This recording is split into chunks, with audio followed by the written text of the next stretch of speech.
আজকাল সোশ্যাল মিডিয়ায় খুব দেখা যাচ্ছে কিছু অ্যানিমাল লাভার, কিছু প্রকৃতিপ্রেমী যারা একটা প্রাণীর জীবন বাঁচানোর জন্য কোথায় কোথায় পৌঁছে যাচ্ছে, সেই প্রাণীটির জীবন বাঁচাচ্ছে। তারপরে প্রকৃতিপ্রেমী দেখা যাচ্ছে যারা প্রকৃতিকে বাঁচাচ্ছে। তো আজকের দিনে দাঁড়িয়ে যেখানে সত্যিকারের রিয়াল একটা সমস্যা আমাদের সামনে হায়দ্রাবাদে দেখা গিয়েছে, যেখানে কিনা 400 একর জমি, পশু পাখি, প্রকৃতি সব ধ্বংস চলছে, ধ্বংসলীলা চলছে। সেখানে এত পশুপ্রেমীরা আজ কোথায়? এত বড় বড় সাংবাদিক চ্যানেল, তারা কোথায়? তাদের সোচ্চার কণ্ঠে প্রতিবাদ করছে, সেই চ্যানেলগুলো কোথায় আজকে? তাদের দেখা নেই।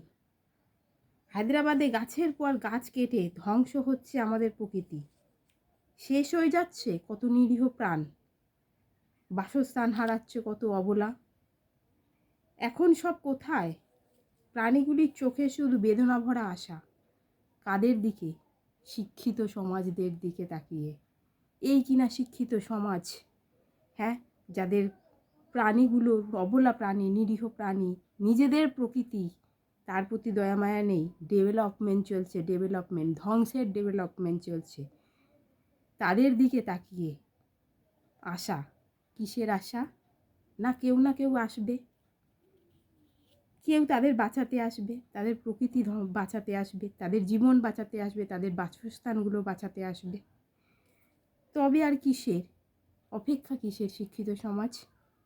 আজ এগিয়ে চলো যাই, সবাই মিলে একটা একটা আঙুল একসাথে মুষ্টিবদ্ধ করে শক্তিশালী মুষ্টি তৈরি করা অন্যায়ের বিরুদ্ধে। আমাদের সুন্দর প্রকৃতি, এই নিরীহ পশুগুলোকে বাঁচানোর দায়িত্ব আমাদের। তাই সেই পদক্ষেপও আমাদের নিতে হবে। সেই জন্য সবাই এগিয়ে চলো, একটা একটা মানুষ মিলে একটা বিশাল বড় একটা দল তৈরি করতে হবে,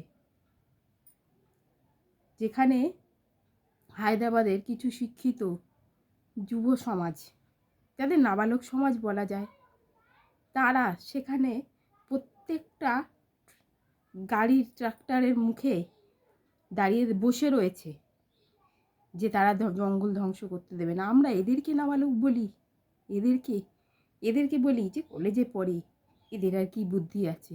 এদের বুদ্ধি আছে, এরা জানে যে এই জীবনগুলোকে বাঁচাতে হবে, এই প্রকৃতি আমাদের বাঁচাতে হবে। আমাদের আছে, যদি থাকে তাহলে সবাই মিলে চলো একসাথে হয়ে আজকে আমাদের প্রকৃতির প্রাণী, আমাদের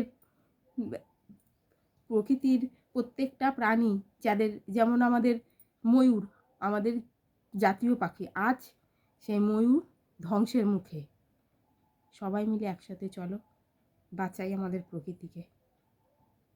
সেভ অ্যানিমাল, সেভ নেচার।